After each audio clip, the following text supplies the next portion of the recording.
નમસ્કાર મિત્રો, ભારતીય રેલવેએ 2026ની સૌથી મોટી ખુશખબર આપી છે.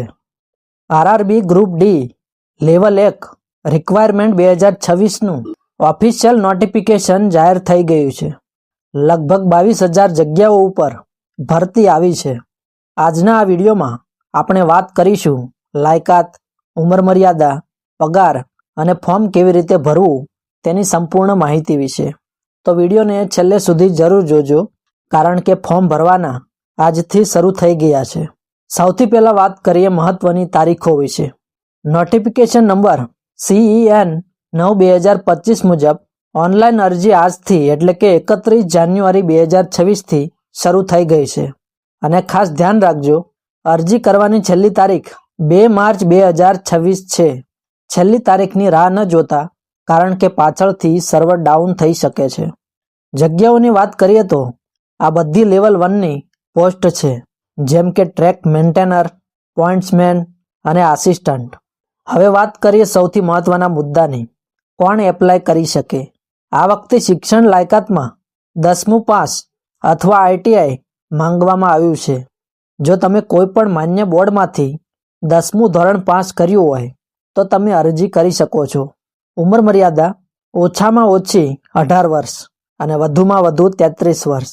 ઉંમરની ગણતરી 1 જાન્યુઆરી 2026ના આધારે થશે.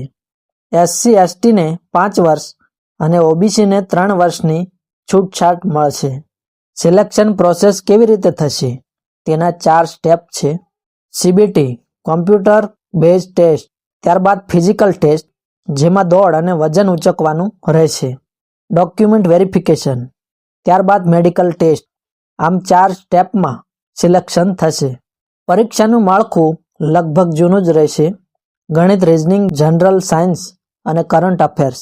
પગારની વાત કરીએ તો આ લેવલ 1ની પોસ્ટ છે, જેનો બેઝિક પગાર 18,000 છે અને ભથ્થા મળીને હાથમાં આવતો પગાર ઘણો સારો બને છે. ફોર્મ ભરવાની ફી કેટલી છે? તો જનરલ અને OBC માટે ₹500, જેમાંથી પરીક્ષા આપ્યા પછી ₹400 રિફંડ મળશે. SC/ST ફિમેલ માટે ₹250 ચૂકવવાના રહેશે, જે પૂરેપૂરા રિફંડ મળશે. અરજી કરવા માટે તમારે ઓફિશિયલ વેબસાઇટ www.rrbapply.government.in પર જવાનું રહેશે. તો મિત્રો, તૈયારી શરૂ કરી દેજો, કારણ કે કોમ્પિટિશન ટફ હોવાની છે. જો તમને ફોર્મ ભરવામાં કોઈ તકલીફ પડતી હોય અથવા સિલેબસ પર ડિટેલ વિડીયો જોતો હોય તો નીચે કોમેન્ટમાં જરૂર જણાવજો. વિડીયો પસંદ આવ્યો હોય તો લાઈક કરો અને તમારા બધા મિત્રો સાથે શેર કરો. આવી જ નવી ભરતીની અપડેટ માટે ચેનલને સબસ્ક્રાઇબ કરવાનું ભૂલતા નહીં. મળીએ નવા વિડીયોમાં.